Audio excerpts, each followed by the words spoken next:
Здравствуйте, уважаемые дамы и господа. Я приветствую вас на вебинаре «Тибетская формула». Сегодня я хотел бы посвятить данный вебинар питанию. И мне бы хотелось ответить на ряд вопросов, традиционных и нетрадиционных. Допустим, очень хороший отзыв, такой вот экспериментальный отзыв появился от людей, которые пользовались на протяжении 1 года моей рекомендацией, которая была опубликована в интернете. Это рекомендация, которая взята из тибетской медицины, это использование зеленой нитки в ходе лечения заболеваний позвоночника. Конечно же, можно сказать, что, конечно же, любой врач вам скажет, что вылечить ниткой позвоночник невозможно. Тем не менее, тибетская медицина считает все совершенно по-другому или считает все иначе и говорит, что это сделать все-таки можно.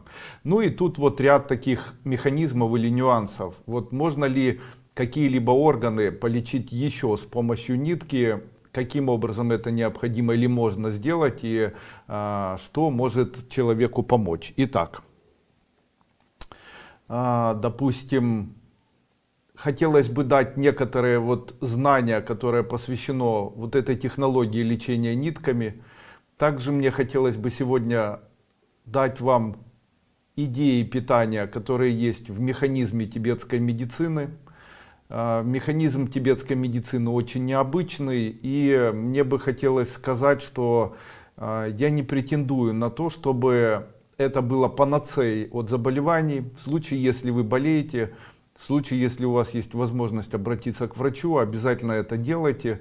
Но в случае, если у вас такой возможности нет, вы живете там где-то на крайнем севере, или у вас нет финансовых возможностей воспользоваться услугами врача, то, как, наверное, один из вариантов, можно использовать лечение нитками, лечение определенными видами питания и так далее. От себя хочу заметить, что в свое время достаточно активно пользовался и пользуюсь на сегодняшний день сам всеми этими рекомендациями. Сегодня я их постарался классифицировать и для вас выпустить данный вебинар. Итак, начнем все-таки с теории ниток и каким образом можно лечить с помощью ниток определенные заболевания. Смотрите, если у человека, допустим, есть... Сейчас, одну секунду.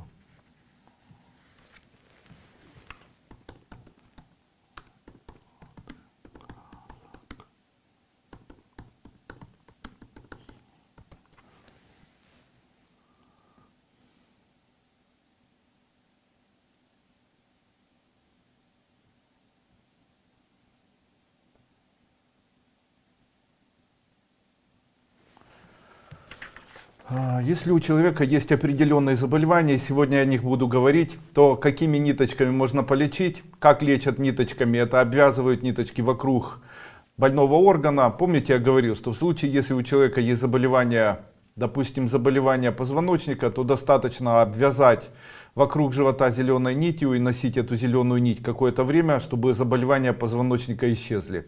И сегодня мне бы хотелось более подробно остановиться на этом и дать вам некоторые рекомендации, которые связаны с вот таким нетрадиционным методом лечения. Почему я решил говорить о зеленых нитках? Дело в том, что очень много людей воспользовались механизмом лечения себя зелеными нитками, и огромное количество людей в ходе эксперимента с использованием зеленых ниток написали очень гарантированные такие или подтверждающие эксперимент отзывы о том, что зеленая нить действительно убрала у меня заболевание позвоночника и так далее. В дальнейшем я рекомендовал использовать синюю нить в случае, если у человека есть отечность и так далее. Так вот, существует целый принцип, это принцип лечения человека с помощью нитей. Сегодня я остановлюсь на этом принципе более подробно, также расскажу, какому органу соответствует какой вид питания, что необходимо принимать или какие необходимо принимать, по моему мнению, продукты питания, и в случае, если человек болеет чем-либо, какие продукты питания ему необходимо категорически убирать, когда полезен голод, ну и так далее. Ну что, давайте попробуем начать. Итак, вы помните о том, что я когда-то говорил, о том, что зеленая нить может помочь человеку избавиться от заболеваний позвоночника, но В случае, если у человека есть проблемы, которые связаны с недостатком мозговой деятельности, то есть в случае, если у человека есть непроходимость нервной системы, такие заболевания, как, допустим, Альцгеймера, Паркинсона, в этом случае необходимо носить зеленую нитку. Также зеленая нитка поможет вам вылечить глаза, поможет вам вылечить позвоночник, поможет вам с альминареей, поможет при заболеваниях опухолей и так далее. Но в случае, если у вас перевозбуждение мозга, в случае, если вы не спите, в случае, если вы не можете долго успокоиться, при психических заболеваниях, депрессии, зеленую нить носить не стоит. Необходимо вместо зеленой нити одевать сиреневую нить или или розовую, сиреневую или розовую. Одним словом, в случае, если человек носит зеленую, он восстанавливает движение токов и возбуждает эти движения и токи вдоль нервных тканей. В случае, если он одевает сиреневую, то успокаивает. Таким образом, если одеть сиреневую нить, если у человека есть депрессия, в случае, если одеть вот такую розовую или сиреневую нить на запястье, на шею и еще куда-то, это может помочь человеку избавиться от ряда проблем, которые связаны с мозгами, от ряда проблем, которые связаны с высоким давлением в глазах. Смотрите, в случае, если у вас высокое давление или макулодистрофия, то вам необходимо носить розовую или сиреневую ниточку. В случае, если у вас катаракта, то можно одевать зеленую. Можно ли одевать одновременно и зеленую и розовую? Можно одевать и зеленую и розовую. Таким образом, человеку зеленая нить будет помогать избавиться от заболеваний позвоночника, в то время как розовая нить будет помогать восстанавливать кровообращение в мозге, будет помогать восстанавливать зрение, улучшит состояние слуха, улучшит состояние запоминания, исчезнет тремор и так далее. Надеюсь, вам это интересно. Далее. Я считаю, что человек может одевать белую нить на себя в случае, если у человека есть такие проблемы. Проблемы щитовидной железы, проблемы сердца, проблемы гомеостаза или гомеопоэза, то есть высокое или низкое железо в крови. В случае, если у человека есть проблемы сосудов. Таким образом, в случае, если человек будет одевать белую ниточку, ему будет становиться лучше. Также я хочу вам сказать, в случае, если у человека гипофункция, необходимо носить белую ниточку или желтую ниточку. В случае, если у него гиперфункция, необходимо одевать черную нитку. Таким образом, если у человека есть заболевание гипертония, такому человеку хорошо носить при заболевании гипертония, такому человеку хорошо носить белые ниточки на себе. При сердечной недостаточности хорошо носить черную ниточку. Также можно носить и при ишемическом заболевании сердца и гипертонии, можно носить связанную между собой и желтую ниточку, и черную в виде косички. Таким образом, для лечения щитовидной железы желтая и белая ниточка, для лечения суставов, для лечения сосудов, для лечения сердца, для лечения крови необходимо одевать белую ниточку. Дальше поджелудочная железа, желудок, гормоны, вернее селезенка и лимфатическая система. Необходимо носить зеленую салатовую ниточку. В случае, если у человека есть заболевание панкреатит, в случае, если у человека повышенная кислотность, в случае, если у человека увеличенная селезенка, в случае, если у человека есть лимфатические заболевания, увеличенные лимфатические узлы, в этих всех случаях необходимо носить светло-салатовую ниточку. В случае, если у человека сахарный диабет первого типа, в случае, если у человека желудок с низкой кислотностью, если у него пища не переваривается, в случае, если очень слабая иммунная система, то необходимо носить фиолетовую нитку. Дальше. В случае, если у человека есть заболевания надпочечников, заболевания почек, мочевого пузыря, заболевания половых органов, в случае недостаточности необходимо носить красную ниточку. Недостаточность гормонов надпочечников, появляющиеся заболевания почек, появляющиеся заболевания половых органов, появляющиеся заболевания суставов. В случае, если есть заболевания половых органов, суставов, надпочечников и почек, носите красную нитку. В случае, если есть у вас заболевания, там, допустим, очень увеличивается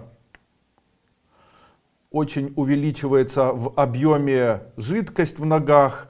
В случае, если у вас увеличиваются вены, то необходимо носить синюю ниточку или голубую, связанную между собой с красной ниточкой. Далее.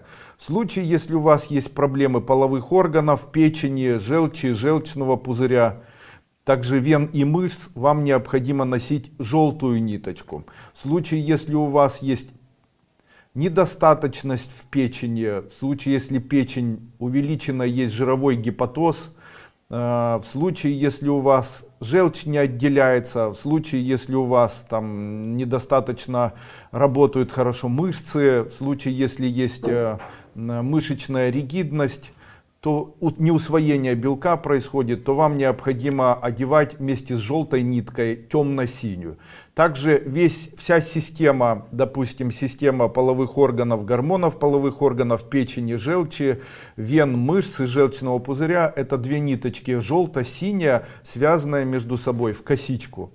И последняя система, это система иммунитет, толстый кишечник, кожа, слизистые оболочки, легкие и гормоны иммунной системы. Здесь необходимо носить синюю или желтую ниточку, или желто-синюю ниточку между собой связанную. Таким образом, теперь вы знаете, какие использовать ниточки в ходе лечения заболеваний. Итак, мои рекомендации. В случае, если есть заболевание позвоночника и мозга, зеленая ниточка. В случае, если есть заболевание сердца и сосудов, белая ниточка.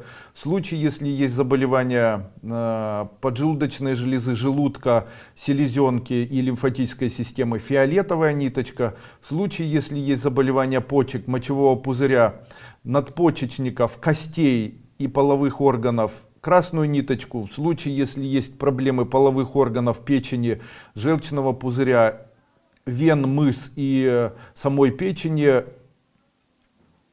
желтую ниточку. В случае, если есть проблемы толстого кишечника, кожи, слизистых оболочек носа, легких, а также иммунитета, синюю ниточку.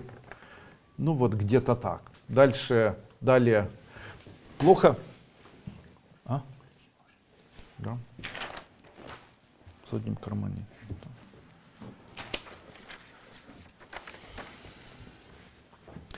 Как выбирать при этом питание? Ему тоже соответствуют определенные цвета. Сейчас об этом будем говорить. Итак, плохо и категорически нельзя кушать определенные продукты питания при определенных заболеваниях. Так считается, что в случае, если есть мозговая недостаточность, человек забывает все, у него мышцы плохо работают, у него это считается все проблема системы мозга и почек.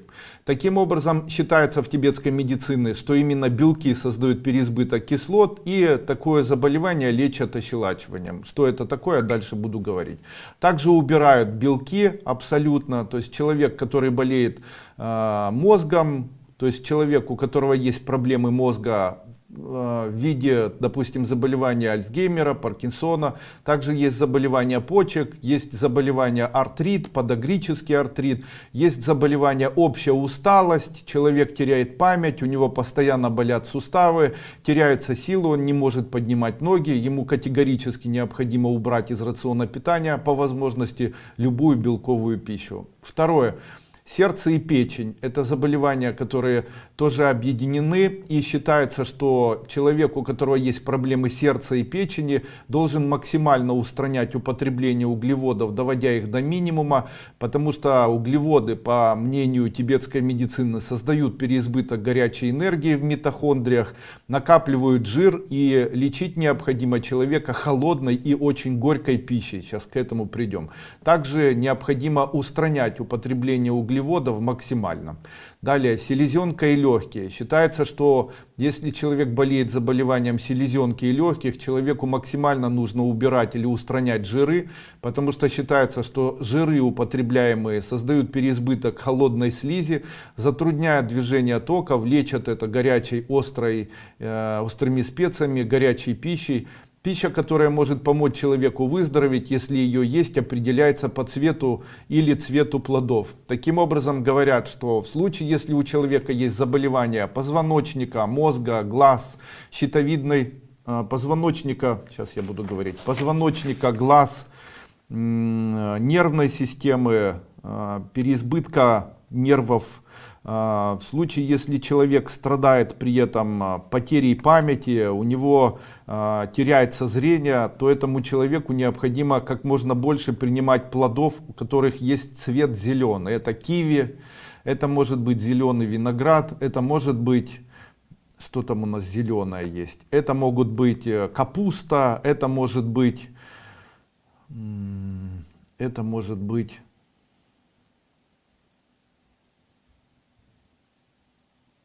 огурцы.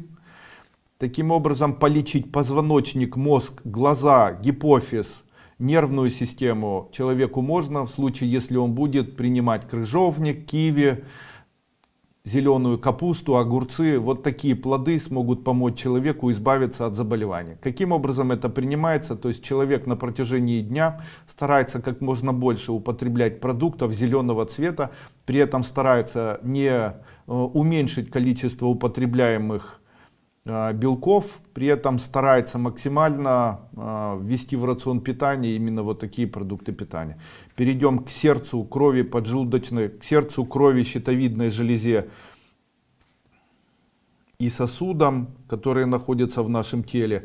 Считается, что продукты питания белого цвета могут помочь человеку избавиться от заболеваний этих органов. Продуктами белого цвета является рис белый, также творог, это может быть молочная продукция, молоко. Также считается, что человек, который попадает в эту систему, он должен максимально убрать углеводы из рациона питания и тотально следить за тем, чтобы их не употреблять. То есть любые сладкие продукты питания человек должен полностью убрать и их игнорировать хотя бы на протяжении 1 месяца. То есть в случае, если у человека есть проблема щитовидной железы, ему необходимо убрать углеводы. В случае, если у человека есть проблемы печени, человеку необходимо убирать углеводы, при этом даже не употреблять их даже в виде меда и не употреблять их в виде сладких фруктов, особенно винограда. Далее, также употреблять как можно больше продуктов, имеющих цвет белый. Далее, селезенка, надпочечники, желудок, поджелудочная система, лимфосистема. Все это лечится всеми продуктами питания фиолетового цвета. Сюда идут ягоды фиолетовые, это смородина, это может быть черника, это может быть баклажаны. То есть считается, что именно эти продукты питания человек и должен употреблять. Дальше почки, мочевой пузырь, суставы, кости, надпочечники, половые органы. Считается, что человек может кушать или стараться есть как можно больше продуктов красного цвета. При этом за исключением только помидоров. Все остальные продукты, ягоды, такие как клюква, такие как там красная смородина, все эти продукты питания могут позитивно улучшить его состояние. Легкие, кожа, толстый кишечник, позвоночник, слизистая оболочка, продукты синего цвета. Нарушение работы органов и чувства, которые возникают на фоне заболевания, и чувства, на которые есть смысл обращать внимание при выборе правильного питания. Именно эти чувства чаще всего приводят к проблемам в этих органах согласно тибетской медицины. Итак, первое. Мозг, потеря памяти, раздражительность. То есть, если вы испытываете раздражительность, если у вас потеря памяти, необходимо обращать внимание на мозг. В случае, если у человека есть проблемы сердца, то у человека появляется паника. В случае, если у человека есть проблемы селезенки, у него появляется тревожность. В случае, если у человека есть проблемы почек, у него возникают страхи. В случае, если у человека есть гнев, у него возникают заболевания печени. В случае, если у человека есть проблемы легких, у него появляется заболевание депрессии. Основными заболеваниями считали заболевания крови. В тибетской медицине они назывались прямо заболевания крови, и считалось, что переизбыток солей в крови приводит к угнетению деятельности почек, мочевого пузыря, суставов, костей, половых органов, надпочечников, позвоночников, мозгов, глаз, щитовидной железы. Чем устраняли? Устраняли красно-зелеными ниточками, обматывая вокруг больных органов. Чем лечили? Препаратами. Мы можем полечить препаратами Депосалт, Подагрин, Метикс. Можем использовать мази, бишофит, артрозин.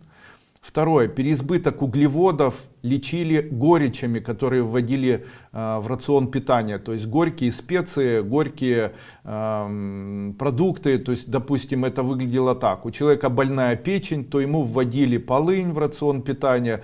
Его заставляли принимать пижму. В случае, если у человека есть проблемы печени, желчного пузыря, иммунитета, желчного пузыря, сердца, сосудов, щитовидной железы, поджелудочной, вен, мышц, там, проблем с составами крови и кровообразования, устраняли это бело-желтыми нитками, обматывая на запястьях, и лечили горечами. В нашей компании есть горечи, в следующих продуктах нашей компании это амарум горечи дуйко, это лунглины, сурактамы.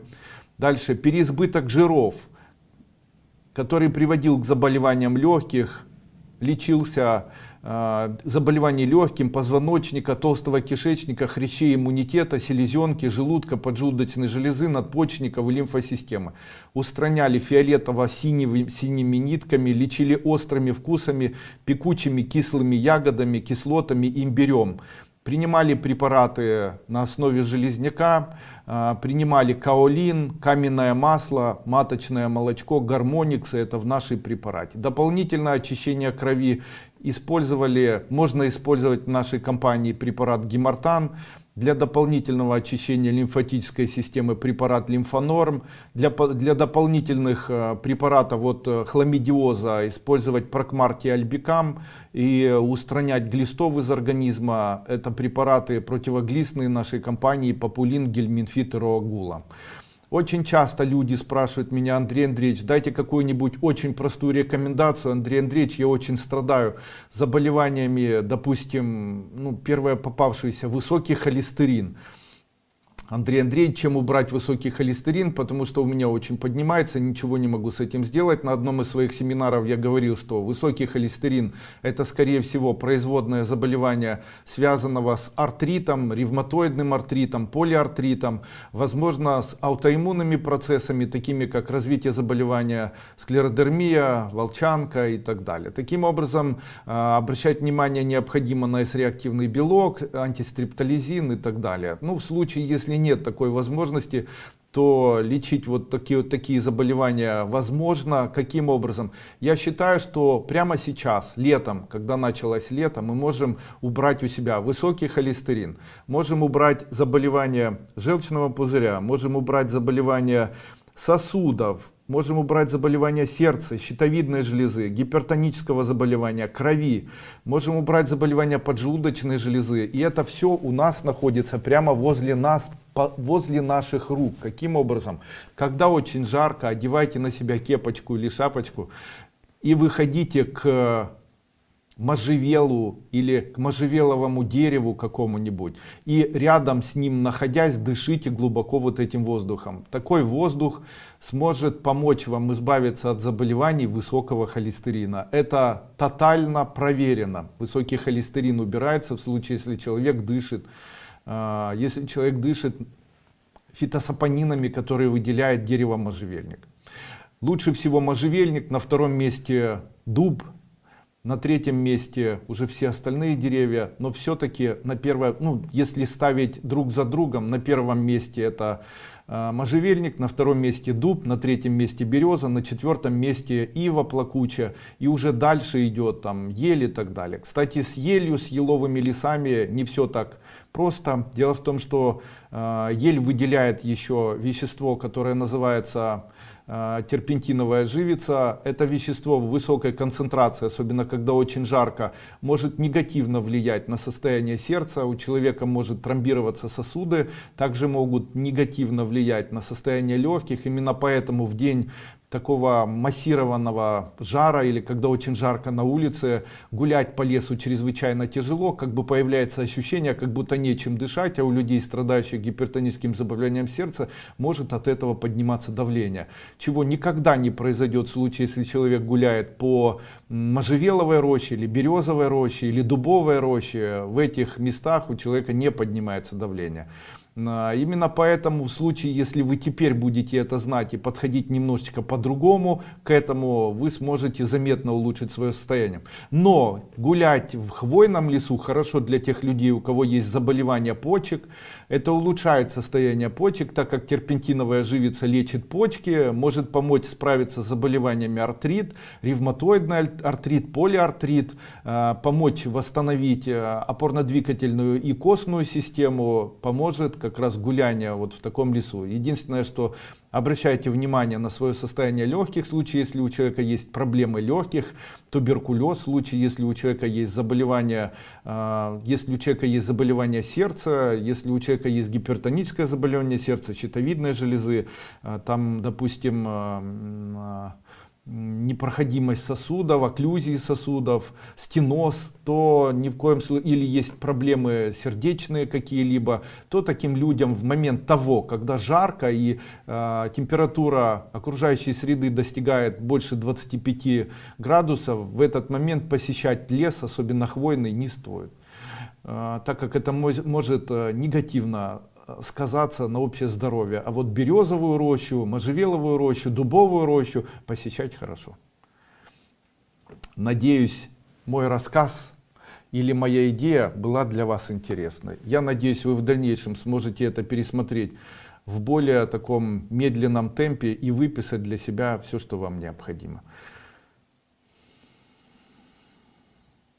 Итак, далее. Я написал такое сообщение, которое звучит так: приглашаю вас на завтрашний вебинар по здоровью СТФ. Свои вопросы вы можете задать под данным постом. С уважением, Андрей Андреевич Дуйко. И здесь я получил 114 комментариев, и дальше я посвящу свое время для того, чтобы ответить на максимально большое количество данных комментариев. Елена Мунтян.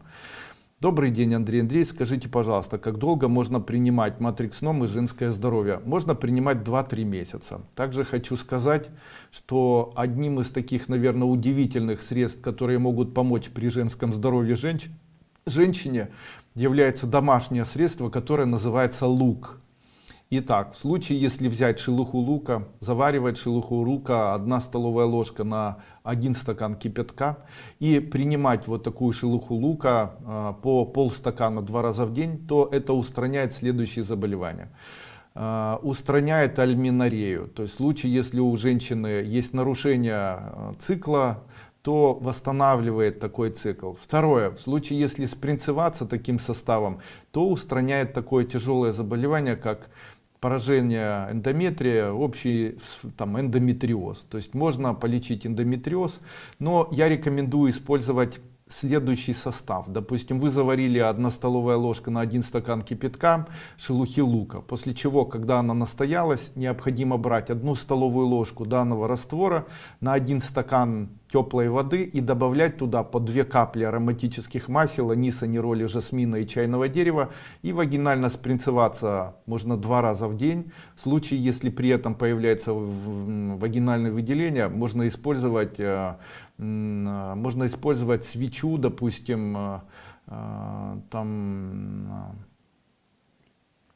метронидозоловую, допустим, и это сможет помочь вам улучшить общее состояние при, там, допустим, вагинальном кальпите или кандидозе каком-либо. Это все устранит у вас, и вот такое заболевание исчезнет. Ну и заодно полечит вам эндометрий. В случае, если вы страдаете эндометриозом, я рекомендую использовать еще и мою мазь, которая называется Эндометрикс. Использовать матрикс-ном и женское здоровье можно 3-4 месяца. Ольга Данилова. Здравствуйте, Андрей Андреевич. У свекра токсоплазмоз и дает о себе знать сильными болями в области печени. Печень в этот период увеличивается. Какие препараты ТФ ему помогут? Давайте еще раз вспомним, какие продукты питания ему необходимо кушать. Итак, ему необходимо кушать в большом количестве продукты питания желтого цвета. Это перец болгарский желтый, это куркума специя, это необходимо увеличить. Также вы помните, что необходимо полностью убрать углеводы, то есть ничего сладкого ему нужно убирать, принимать. Таким образом, плюс принимать препараты, которые называются горечи, это препарат Амарум моей компании, Лунглин, это препарат Гипофит, препарат Тантал. Таким образом можете помочь вашему свекру избавиться от токсоплазмоза. Из-за того, что токсоплазмоз является еще и как бы аутоиммунным заболеванием и вирусным заболеванием, то необходимо использовать препарат Эмбрио Плюс, и можно использовать препарат Инстамакс. И один и другой препарат помогут избавиться вашему свекру от токсоплазмоза. Палочкина Наталья. Здравствуйте, Андрей Андреевич. Принимала сурактам в качестве профилактики без анализов и показаний. Очень понравилось действие сиропа на мой организм. Чем его можно заменить? Вся проблема сурактама заключалась в том, что это был препарат, который я делал с добавлением фруктозы. И данный препарат, он как бы в нем находятся горечи, которые сейчас находятся в препарате Амарум Дуйко или горечи Дуйко. И сурактам это фактически Амарум Дуйко. Только в сурактам добавлены фруктоза, ксилит, сорбит, а в препарат Амарум ничего не добавлено, он водно-растворимый. Поэтому заменить препарат сурактам вам можно препаратом Амарум Дуйко. Еще раз хочу сказать, что в случае, если у человека есть проблемы вен, мышц, желчного пузыря, половых органов, печени, в случае, если у человека есть проблемы гипофункции щитовидной железы, сердца, есть заболевания сосудов, в этом случае человеку необходимо принимать продукты желтого цвета и белого цвета и стараться убрать углеводы и принимать горечи в обязательном порядке. Для таких людей обязательно кушать рис, для этих людей обязательно кушать болгарский перец, продукты желтого и белого цвета. Лилия. Здравствуйте, Андрей Андреевич. Учитель, подскажите, пожалуйста, какими из ваших препаратов можно подлечить поджелудочную железу? Панкреатит. Великолепный препарат при лечении панкреатита, который называется Панкрисорб. Препарат Панкрисорб может помочь поджелудочно излечиться. Также хочу сказать, что необходимо принимать совместно с препаратом здоровый желудок, Спленлав и Лимфонорм. Здоровый желудок, Спленлав и Лимфонорм. Все эти три препарата смогут вам заметно улучшить состояние поджелудочной железы. Ната. Андрей Андреевич, грыжа поясничного отдела. Возможно ли избавиться, вылечить адские боли, так как блокады часто делать нельзя? Стоит ли делать операции? Гарантии нет. Я рекомендую использовать мой препарат, который называется Вертебрализ мазь, смазывая на протяжении дня, активно натирая позвоночник. Очень хорошо, по моему мнению, использовать вот такой метод.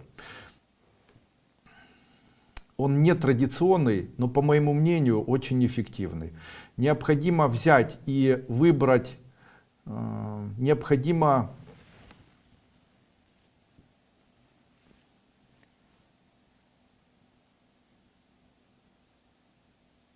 не буду сегодня это рассказывать. Используйте мою мазь Вертебрализ и используйте мой препарат, который называется Вертебрализ. Принимая данный препарат, сможете вылечиться. Также хочу сказать, что необходимо убрать белковую пищу, необходимо убрать острые специи, необходимо убрать по возможности белки на какое-то время для того, чтобы вылечить позвоночник.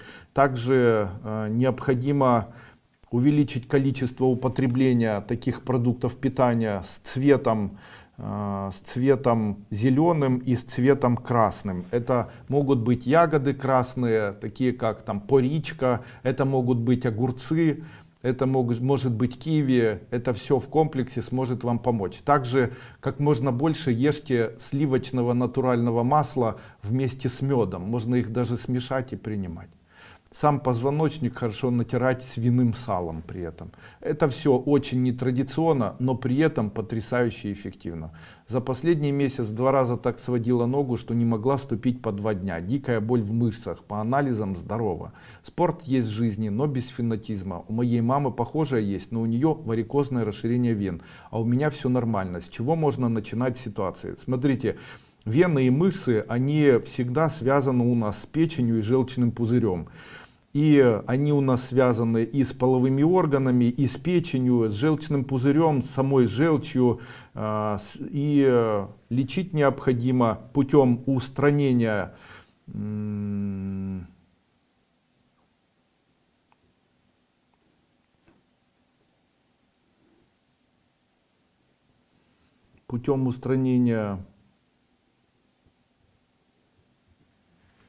сейчас скажу.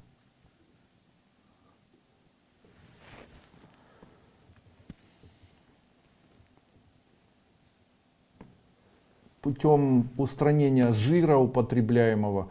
Также употреблять необходимо холодную пищу, горькую нельзя есть, нельзя пить горячительные напитки, а также увеличивать употребление горечи. Таким образом уберете боль в мышцах, если начнете принимать Амарум Дуйко, начнете принимать препарат Лунглин, также начнете принимать препарат, можно попринимать Гваргин или даже Диторекс. И заметно улучшится состояние. Добрый день, Андрей Андреевич. Поставили диагноз гемангиомы поверхностной части печени, воспалительный процесс, который привел к аллергии на коже, а также загиб желчного верхней части, в позвоночнике нарушения в сосудах, неправильно работает какой-то клапан распределения крови, создает высокое давление. Можете дать осложнение на сосуды ног. Назначьте, пожалуйста, препарат ЭТФ. Вот смотрите, что говорит тибетская медицина о смешанных заболеваниях. Говорится о том, что в случае, если человек болеет всеми одновременно заболеваниями, то какие продукты питания этому человеку можно есть, а какие нельзя есть. Считается, что человек, который болеет большим количеством заболеваний, должен 2 раза в неделю обязательно, если он болеет заболеваниями разных типов, это говорит о том, в какие дни он должен голодать. Смотрите,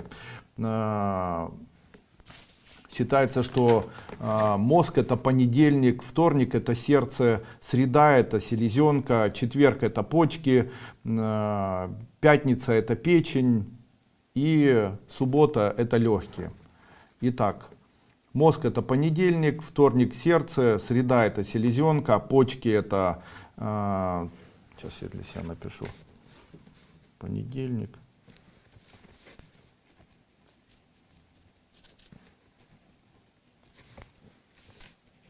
Женя, у тебя нет ручки? Уже понедельник.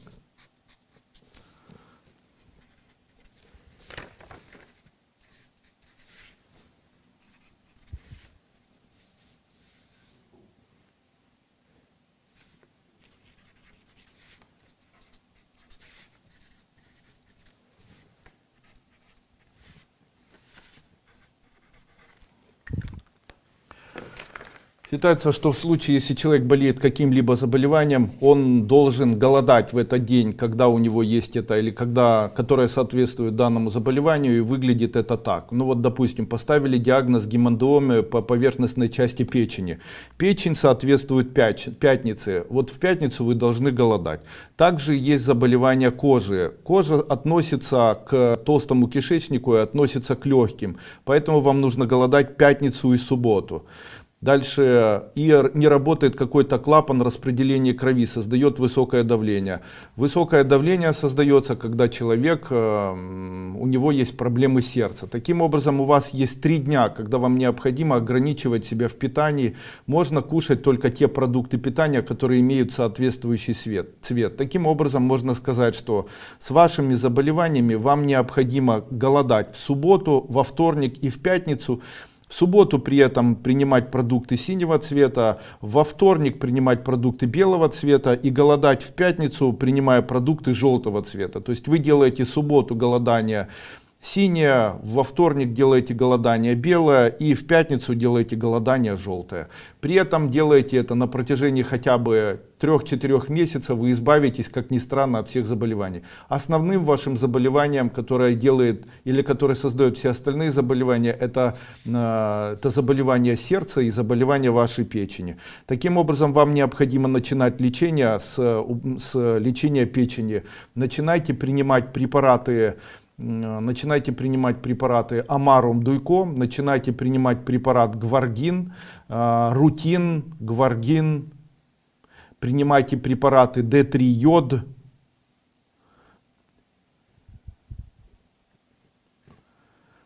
принимайте препараты D3-йод. Также обратите внимание на гормоны, потому что, скорее всего, это вызывается и прежде всего возбуждается в вашем, наверное, случае половыми гормонами. То есть это недостаточность половых гормонов, скорее всего, это недостаточность, может, эстрадиола, прогестерона там, или высокий переизбыток пролактина там, и так далее. Из наших препаратов, итак, Амарум, Аллергонорм, Лунглин, дальше Энескард, дальше Тонизон, дальше Рутин. По одной таблетке 3 раза в день. Матросова Елена. Очень болит кисть руки в области большого пальца при сгибании. В случае, если болит, используйте мазь, которая называется Габана. Вот смотрите, какой день вам необходимо голодать и какого цвета должно быть у вас голодание. В случае, если у вас болит большой палец, это говорит об артритах. Любые артриты — это заболевание почек. В случае, если человек болеет почками, он должен уменьшить количество употребляемых белков до максимума. То есть не кушать продукты питания, ну, кроме курицы, не стоит есть другие белки и ограничивать себя от употребления белков. Поможет наш препарат Метикс, поможет голодание в четверг. Голодание — это называется красное, то есть можно употреблять продукты питания красного цвета. Кроме говядины, кроме любого другого мяса, можно использовать мясо вареное, куриное. И все остальные продукты питания, имеющие цвет красный, в эти дни хорошо подходит. Любой другой цвет продуктов питания в этот день не подходит. Допустим, яблоки красного цвета, можно кушать их.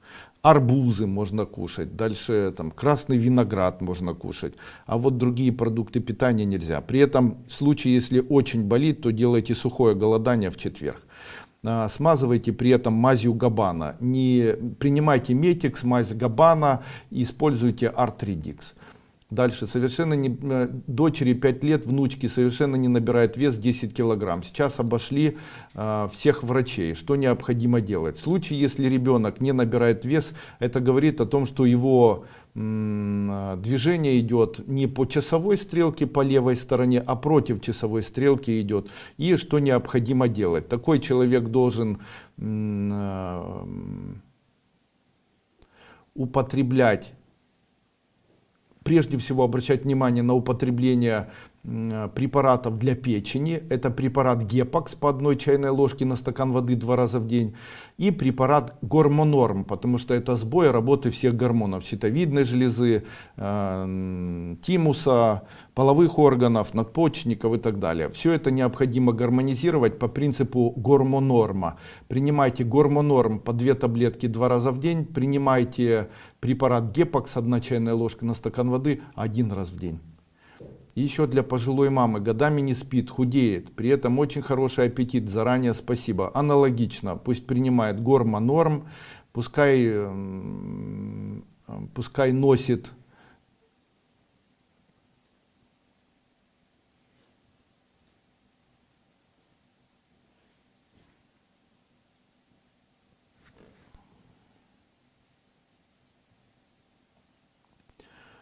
носит веревочку красного цвета на себе. Пусть каждый день употребляет перед сном намазанный на хлеб сливочное масло с медом. Таким образом улучшит свое состояние. Пусть принимает мои капли Дремин, пусть принимает препарат Гормонорм и пусть принимает Паставид. Люба Рижицька. Здравствуйте, у меня постоянно здуває кишечник. Заказала янтарь. Що ще порадити може з народных методов? Женя, у нас нет здесь вот этого порошка из семян льна? Нет. У нас есть, а мы выложили на сайт или пока нет? А, еще не успели. У нас выйдет буквально там в ближайшие дни, сегодня, завтра, послезавтра, выйдет питание такое, которое будет продаваться в металлической банке и будет написано «семена льна в порошке» или «шрот семян льна». Он витаминизированный. Я рекомендую всем людям, у которых есть проблемы поджелудочной железы, метеоризма, всем людям, у которых есть проблемы низкой кислотности, высокой кислотности, гастроэнтерологические заболевания, гастроэнтериальный рефлюкс и так далее. Я рекомендую всем таким людям использовать семена льна, которые предварительно измельчены в порошок, и заваривать их следующим образом. 1 столовая ложка на стакан воды или 1 чайная ложка на стакан кипятка. После того, когда остывает, принимать утром и вечером вот такой вот побелевший кисель по 1 стакану 2 раза в день. Это уберет вздутие кишечника. В случае, если тибетская медицина говорит, что если у человека есть вздутие кишечника, то человек должен полностью убрать из рациона питания углеводы. Вот и все. Убирайте углеводы. Также считается, что в случае, если у человека есть поджелудочная железа, есть проблема поджелудочной железы, то человек должен голодать во вторник. И в случае, если есть проблемы поджелудочной железы, он должен увеличивать употребление белой пищи. Также есть наши препараты, называется Метеофан, Панкрисорб. Очень рекомендую. Это уберет вздутие кишечника. Скоро у нас выйдет новый препарат. Это препарат, который называется каменное масло. Выглядит он в виде вот таких желтых кислых таблеток. Каменное масло. Великолепный препарат, как онкопротектор, зарекомендовал себя. Я считаю, что данный препарат полностью устраняет любое вздутие кишечника, убирает все проблемы, которые связаны с желудочно-кишечным трактом, очень улучшает настроение, препятствует появлению гипертонического заболевания сердца. Будет называться каменное масло, сделано из каменного масла, которое мы привозим из Киргизстана. Далее мы затаблетировали таблетки, которые называются маточное молочко, и в дальнейшем изменили формулу маточного молочка, сделав из него экстракт в виде таблетки. Тоже рекомендую тем людям, у которых есть язвенные заболевания двенадцатиперстной кишки, язвенное заболевание желудка, при любых заболеваниях гастроэнтерологических, онкологических, иммунных, я рекомендую использовать маточное молочко. Препарат потрясающий, очень эффективный для иммунитета детям. В случае, если ребенок заболел, можно давать по 1 таблетке 2 раза в день. Удивительно эффективное средство при ревматоидных заболеваниях, при заболеваниях гастроэнтерологических, при заболеваниях гинекологических, при заболеваниях глазных. Очень рекомендуем. Вопрос. Андрей Андреевич спрашивает, Павел, как убрать внутриглазное давление? В случае, если у человека внутриглазное давление, вам поможет цикорий. Соберите надземное растение цикория и сделайте из него порошок. После чего заваривайте 1 столовая ложка на стакан воды, используйте в виде примочек на глаза, также пейте по 1 стакану 2-3 раза в день. Это уберет внутриглазное давление, улучшит состояние глаз, заметно очистит вам белок, также является профилактикой конъюнктивитов и заболеваний глаз. Рима, Павел. Добрый день, у меня 2 вопроса. Я буду искренне признателен, если вы поможете. У меня проблема отек глаз. Я не знаю, где проблема. Это почки, ренокс я пью сейчас. Это печень или может быть глаза, чувствую давление в глазах. Может быть, вы сможете посмотреть и сказать мне, что я должен исследовать и какие из ваших препаратов пить. Вопрос 2. Пятки болит у ребенка, чтобы вы порекомендовали из препарата возраст 8 лет. В случае, если у ребенка болят пятки, это говорит о том, что есть проблемы почечные. Каким образом лечить пятки ребенку? Необходимо полностью убирать белки. Также это относится и к вам. В случае, если у человека есть проблемы глаз, проблемы мозга, проблемы позвоночника, проблемы суставов, проблемы почек, необходимо давление в глазах, необходимо убирать прежде всего мясную пищу. То есть мясо в любом его виде необходимо на 2-3 месяца убрать. И вам, и ребенку приблизительно одни и те же продукты питания необходимо ограничивать. Это продукты питания, которые связаны с мясной пищей. Вам даже курочку не нужно кушать, и ребенку тоже. Используйте при этом и вы, и ваш ребенок препарат Метикс по 1 чайной ложке на стакан воды 2 раза в день, для вас 3 раза в день. Вам ко всему еще препарат Вертебралис, препарат Паставит, смазывайте глаза медом. Дальше для вашего ребенка препараты Ренокс, препарат для вас глаукамин, для вашего ребенка Метикс и вам тоже Метикс, также Ренокс, также Депосалт. И вам, и ребенку можно все препараты принимать совместно. Анжела Джелман. В случае, если для вас вам необходимо делать в понедельник голод или день голода. В случае, если для ребенку можно делать красное голодание в четверг. Анжела Джелман. Здравствуйте, Андрей Андреевич. Скажите, рак поджелудочной железы передается по наследству? Нет. Спасибо. Еще муж привез мне подарок, статуэтку танцующего Шивы. Я прочитала, что она приносит плохое в дом и нужно от нее избавиться. Скажите, это правда и что мне с ней сделать? Дело в том, что Шива в мистицизме является прообразом дисциплины. Поэтому в случае, если у вас где-то танцующий Шива, то он должен стоять у вас в том месте, где будет происходить процессы дисциплины себя. То есть в случае, если будет статуэтка Шивы стоять у вас, допустим, в спальне, вы будете вовремя ложиться спать. В случае, если на кухне, то будете дисциплинировать себя в еде. Если на рабочем месте, то будете дисциплинированно заниматься тем, что вы делаете. Статуэтка Шивы — позитивный эзотерический атрибут, рекомендую его использовать, он неплохой. Ксаток Сатуна. Здравствуйте, Андрей Андреевич. Прошла вторую обновленную ступень, но ваш совет очень важен. У брата диагностируется на локтях псориаз, а на ладони экзема. Что-то странное. Какие препараты ТФ ему помогут? Есть такая полынь, белая называется. Есть еще полынь серебристая или голубая, которая растет на песчаных таких возвышениях. Вот, или одну и другую полынь горькую необходимо заваривать крепко. На 1 килограмм полыни залить 3 литрами кипятка, после чего настоять и отварить где-то на 15-20 минут.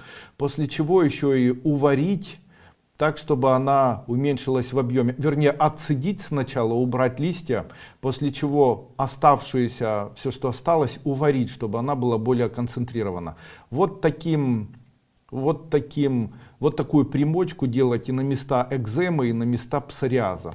Также использовать мою мазь, которая называется мазь изотоновая. Также человек должен принимать по чайной ложке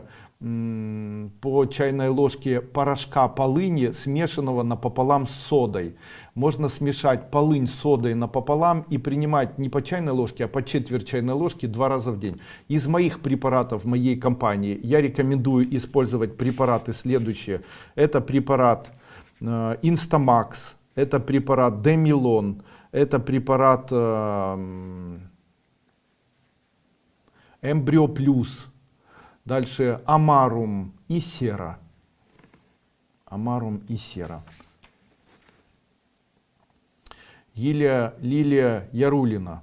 Здравствуйте, Андрей Андреевич. Посоветуйте препараты ТФ для моей мамы. 2 года назад ей заменили 2 клапана на сердце, митрально-артально, сделали пластику трипсиадального клапана, постоянно принимает варфарин, метопролол, дигексин, перидомприл. После операции началась аритмия, постоянное головокружение. В печени и в левой почке есть киста.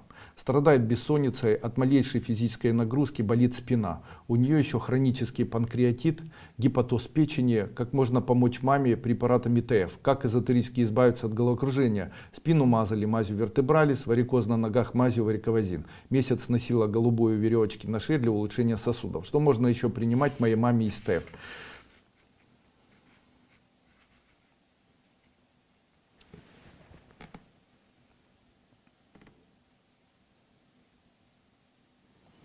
То, что у нее голова кружится, говорит о том, что у нее происходит недостаток, скорее всего, чтобы вы понимали, йода и витамина D3. Поэтому очень рекомендую пролечить препаратом йод D3. В нашей компании продается. Принимать по 2 таблетки прямо 3 раза в день. Также принимать препарат Мнемонорм и кушать как можно больше белков, это для нее важно. Также принимать Амарум горький по чайной ложке 2-3 раза в день и препарат NSCARD тоже по 2 таблетки 3 раза в день. максимально убрать углеводы, то есть не кушать ничего сладкого категорически. Все эти проблемы, которые у мамы вашей возникли, они возникли от переизбытка употребления углеводов. Углеводы не ешьте вообще ни в каком виде, ни в картофеле, ни в вермишеле, не ешьте хлеба, не употребляйте продуктов, там сладкие какие-либо продукты, даже не ешьте яблок, фруктов там каких-либо и так далее.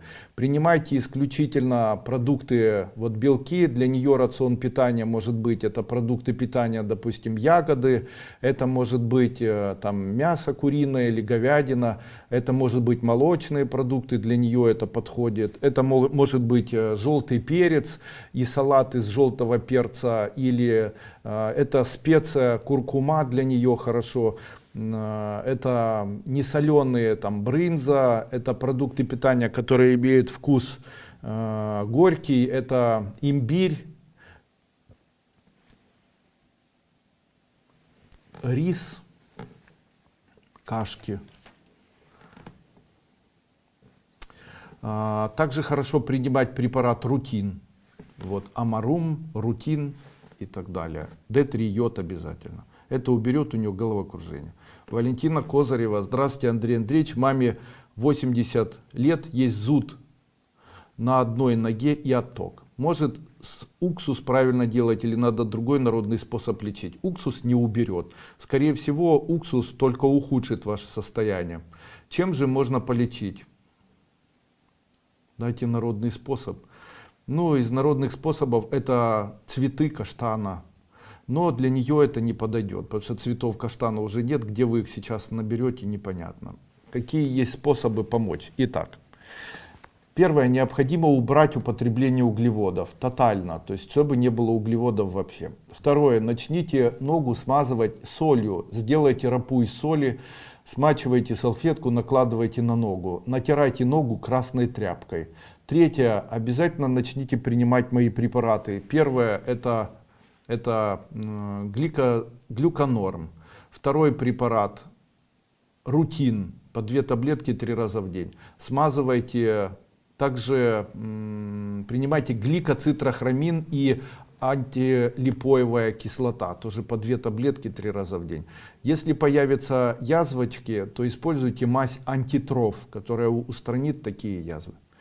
Наталья Кулешова. Здравствуйте, Андрей Андреевич. Моей внучке 5 лет, и врачи рекомендуют ей удалить миндалины, аденоиды. Можно ли ей помочь эзотерическим методом? Ну, эзотерическим методом, скорее всего, помочь не сможете. В случае, если есть аденоиды считаются слизистыми оболочками, то необходимо человеку усиливать иммунитет. Каким образом это делается? Усиливать иммунитет необходимо, используя, допустим,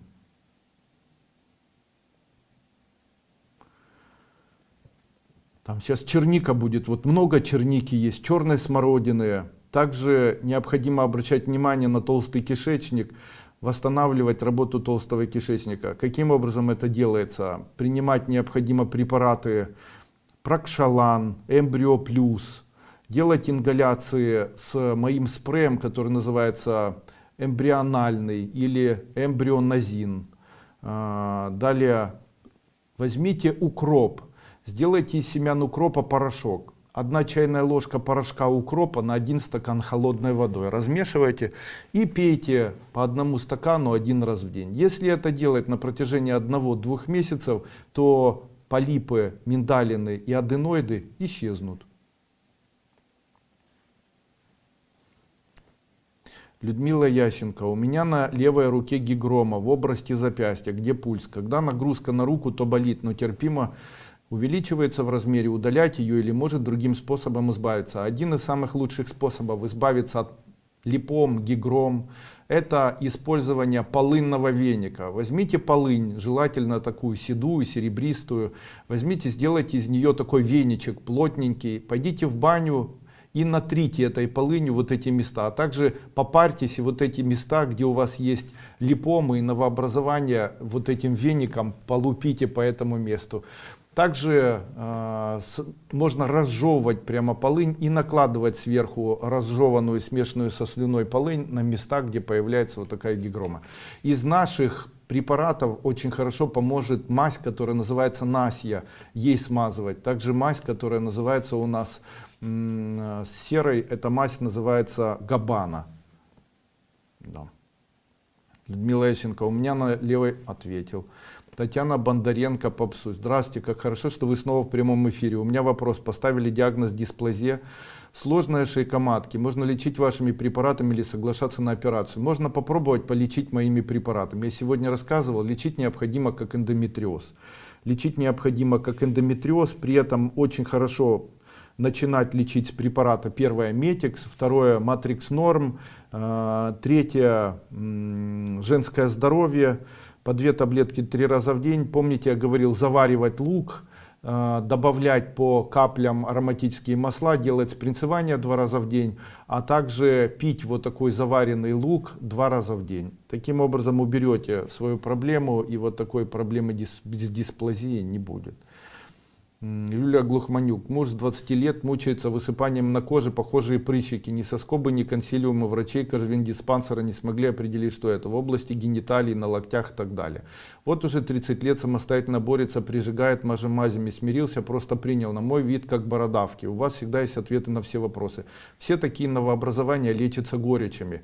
Берутся горечи полынные, делаются полынные ванны, после чего обязательно делается полынный раствор, намазывается этим полынным раствором эти места, смазываются моей мазью, которая называется изотоновая мазь, или изотоновым бальзамом, прям натираются такие места. От чего это появляется? 2 вещи. Первое, появляется из-за того, что очень большое количество углеводов, и второе, процессы брожения, связанные с хроническим панкреатитом. Необходимо убрать продукты питания, которые могут бродить. То есть, чтобы человек не съел, если он добавляет глюкозу, все начинает бродить.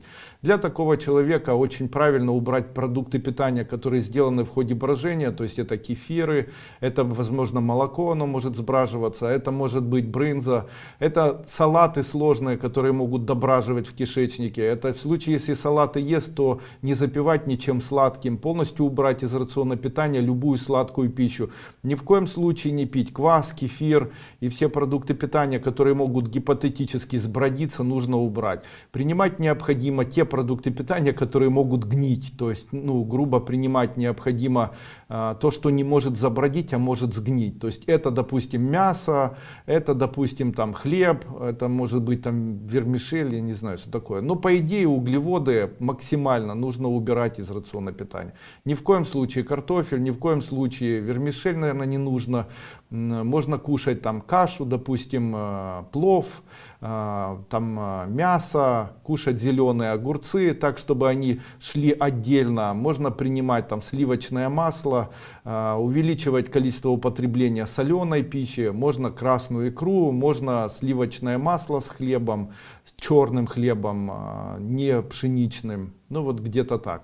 Тотально убирать углеводы, следить за тем, чтобы не было продуктов питания, которые бродят.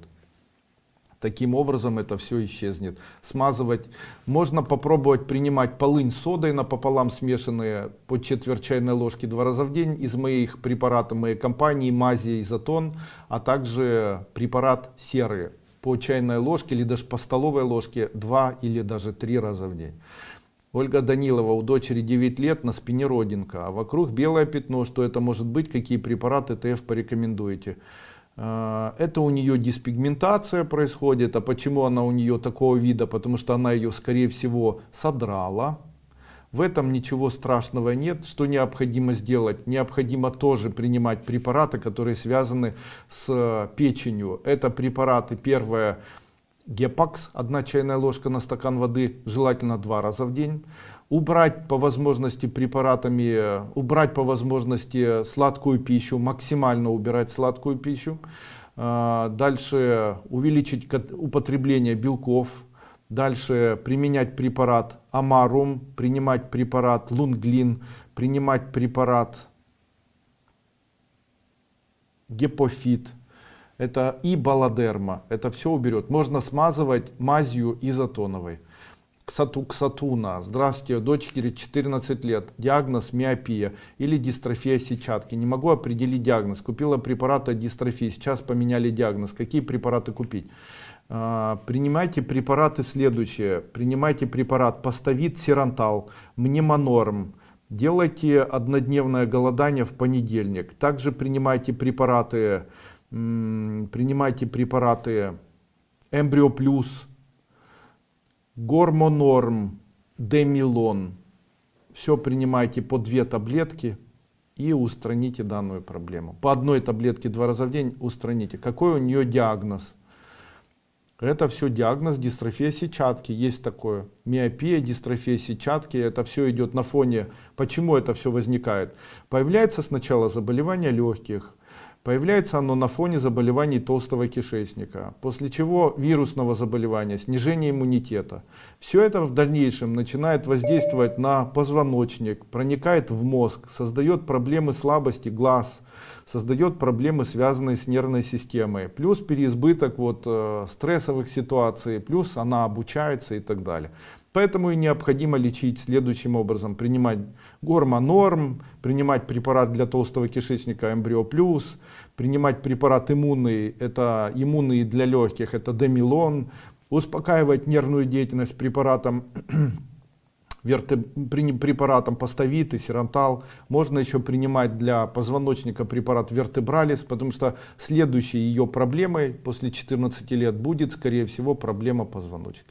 Надежда Самарская. Здравствуйте, Андрей Андреевич. Скажите, пожалуйста, как не набирать вес, а еще лучше скинуть после того, как бросил курить? Спасибо большое. Есть один из самых страшных продуктов питания для человека, который называется сахар. Напишите сахар, поставьте тире, напишите смерть, подчеркните 4 красными карандашами, напишите красной ручкой. Вот это действительно правда. Все продукты питания, которые есть у нас, их необходимо пересмотреть, и продукты питания, которые имеют ярко выраженный сладкий вкус, необходимо убрать из рациона питания. Второе. Напишите себе, если вам больше 40 лет, то голод, который у вас появляется, является спасением вашего здоровья, а не ухудшением. Очень часто человек настолько себя балует, что по первому желанию и появлению голода человек готов прямо мгновенно бежать и начинать есть. Друзья мои, человек не может похудеть, если он не испытывает состояние голода. Именно поэтому я хочу вам сказать, голод — это похудение. И в тот момент, когда вы испытываете голод, то в этот момент вы худеете. Именно поэтому в случае, если вы голода не испытываете, то тогда вы не худеете. А если вы его испытываете долго, тогда вы худеете намного. Теперь скажите себе, в тот момент, когда вы в течение дня живете, как долго вы испытываете состояние голода? В случае, если вы его не испытываете, то можете поставить тире и напишите себе: я не похудею. Далее, в случае, если человек голоден, то нужно ли сразу же кидаться к продуктам питания? Ответ такой: нет, ни в коем случае. Не торопитесь есть, когда вы голодаете. Пусть тело воспринимает новый порядок. И в тот момент, когда ваше тело будет испытывать состояние голода, то будет происходить распад гликогенированного гемоглобина, что в свою очередь очень хорошо, потому что происходит распад белков, происходит распад углеводов, происходит распад жиров, и в этот момент происходит, в общем-то, то, что мы называем похудением. Именно поэтому, когда человек живет пассивным образом жизни и он не ходит в спортзал, у него нет каких-то физических упражнений, то единственный метод для него похудеть — это испытывание состояния голода. Когда человек говорит: Андрей Андреевич, что мне кушать, чтобы похудеть, но я хочу целый день кушать, так же не бывает, знаете, послушайте сами, это же смешно звучит, чтобы мне поесть, чтобы похудеть, это же глупо, правильно? Поэтому, если вы хотите худеть, то вам необходимо кушать пищу меньше углеводов, но больше белков, то есть углеводов меньше, белков больше, также принимать продукты питания, которые имеют цвет желтый, принимать продукты питания, которые имеют горький вкус. То есть это полынь, это мой препарат, который называется горечь и дуйко, это препарат, который называется жир-стресс, где-то так.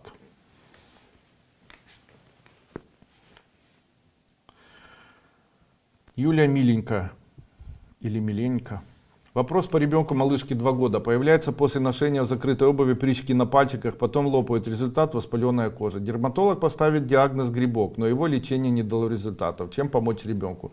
Это у него сыпь, которая называется у нее потничка. Она тоже лопается и образовывает вот такие вот штучки. Может помочь наш спрей, который называется спрей артраминовый. Возьмите артраминовый спрей, брызгайте ей на пальчики ног и уберете у нее вот эту потничку. Также для того, чтобы не было потнички, очень хорошо поможет такой немедицинский способ. Это обтирание подошвы и самих пальчиков ног свежей, не свежей, а смешанной в виде кашицы с водой мази, которая сделана из соли поваренной, но не крупной, а тоненькой, вот это экстра.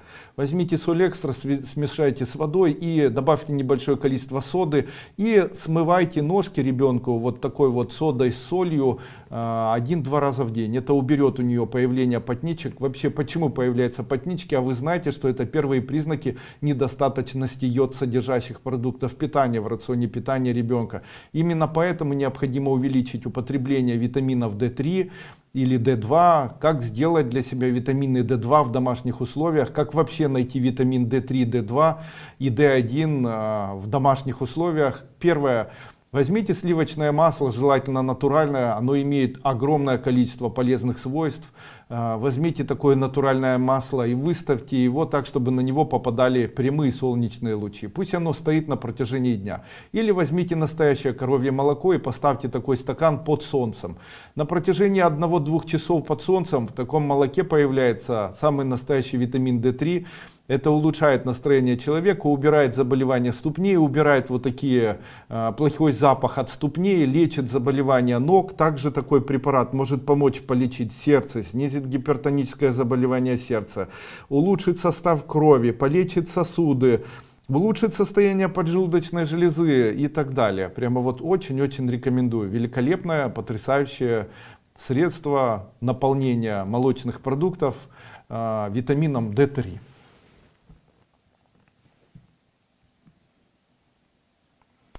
Марина Шведик. Здравствуйте, Андрей Андреевич. Мне 47 лет, несколько лет, как выявили миому матки. Бывают кровотечения. Врачи предлагают поставить гормональную спираль, так таблетки не подошли. Развился тромбофлебит, как побочное осложнение. Эту неделю опять кровит и начал болеть крестец. Подскажите, есть ли выход из моей ситуации, какое лечение СТФ мне поможет ставить спираль? Уж очень мучают они меня, муж переживает, да и при практиках усиливается.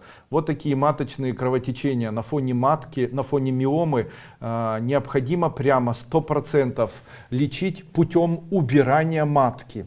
Я говорю вам это серьезно, просматривая вас, могу сказать, смело идите на эту операцию, в этом ничего плохого нет, не разовьется у вас никакие там послеоперационные травматические состояния. Все это для вас наоборот улучшит ваше общее состояние. Вы похудеете, помолодеете, улучшите общее состояние, не будет развиваться у вас анемия, общее состояние здоровья улучшится, не будете болеть часто, настроение улучшится и так далее. Миома провоцирует появление климакса, она не засохнет, ничего не нужно с этим делать, удаляйте миому вместе с маткой и живите дальше счастливо. В случае, если вы категорически противник этого, у нас есть препарат Миомакс, можно попробовать его по 2 таблетки 4 раза в день. Также можно попробовать использовать, убрать полностью белки из рациона питания и увеличить употребление горечи. Принимать горечи по 1 столовой ложке 2 раза в день, и это устранит у вас вот такие проблемы матки. Возможно. Я хочу вам сказать, в вашем случае самым простым способом это все-таки не спираль, в вашем случае самым простым это все-таки удаление. По моему мнению, это самый гуманный и простой способ. Не стоит бояться, если у вас уже детей не будет, то тогда она там не нужна. Конечно, сейчас мне закидают шапками, тем не менее хочу сказать, что это вот очень разумно. Моя племянница удочерила 2 детей. Старший мальчик родился с ВИЧ. Вы его можете посоветовать, кроме медикаментозного лечения, можете предложить ему. Пусть использует мой препарат, который называется Instamax, а также Embryo Plus. По одной таблетке 3 раза в день, ну хотя бы год пусть попринимает.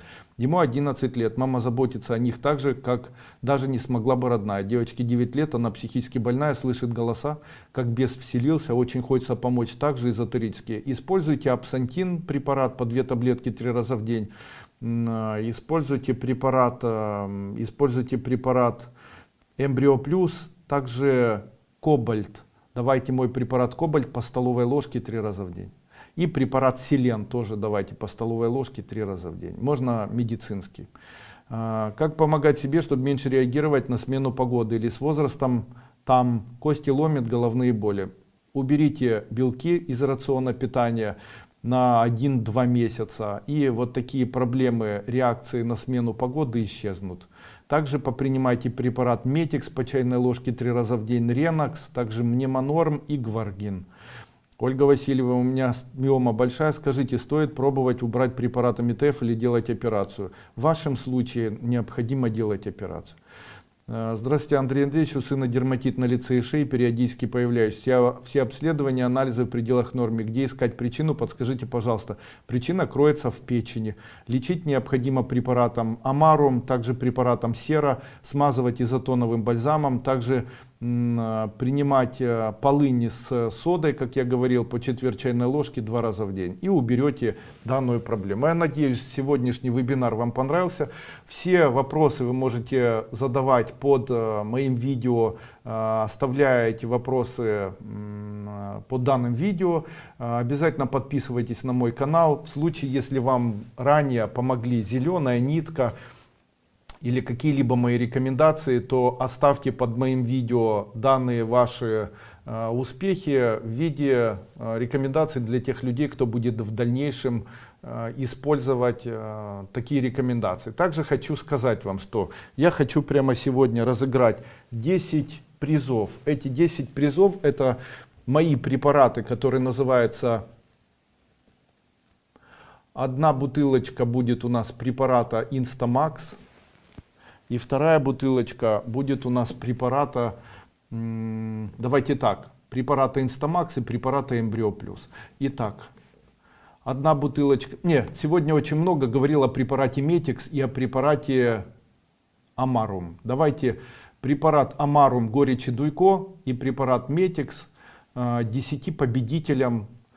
Кто будет являться победителями? Обязательно необходимо оставить свой комментарий под моим видео, которое будет опубликовано через час в YouTube.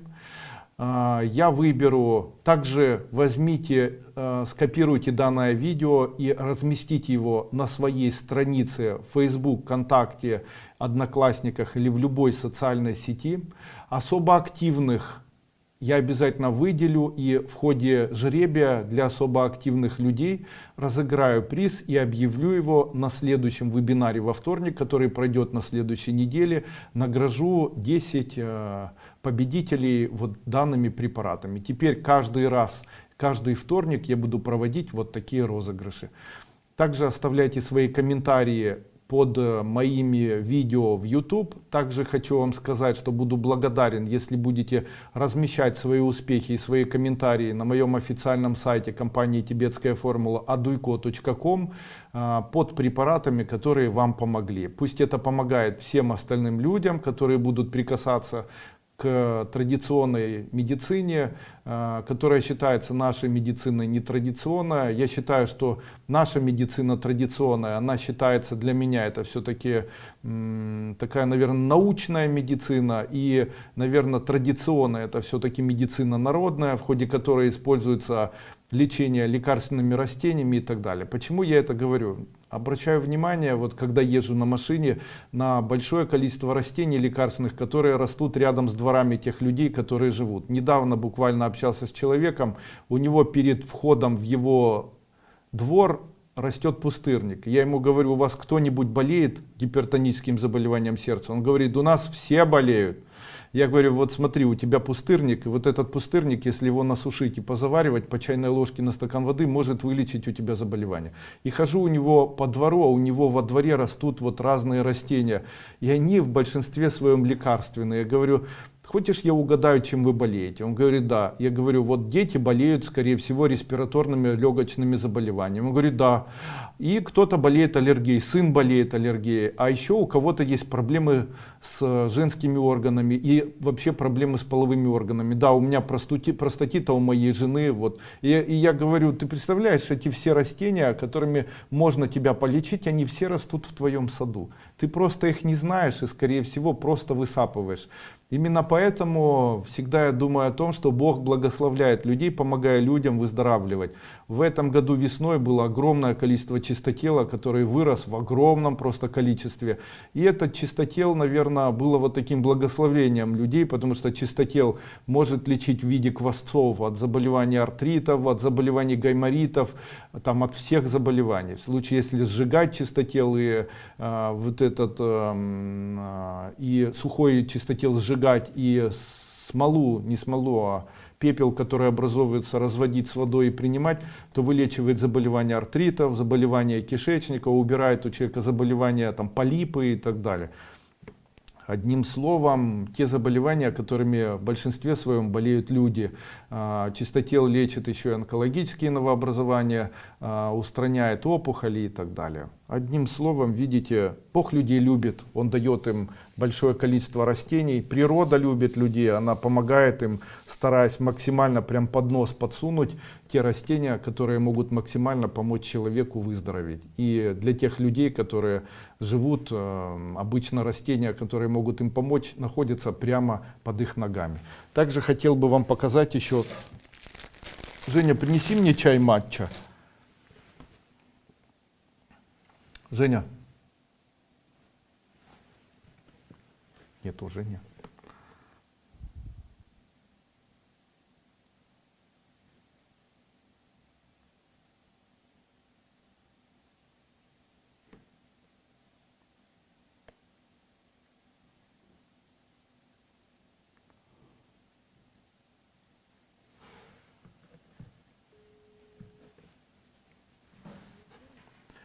Женя, дай мне чай матча. Чай матча, дай мне. Чай матча, дай мне. Матча.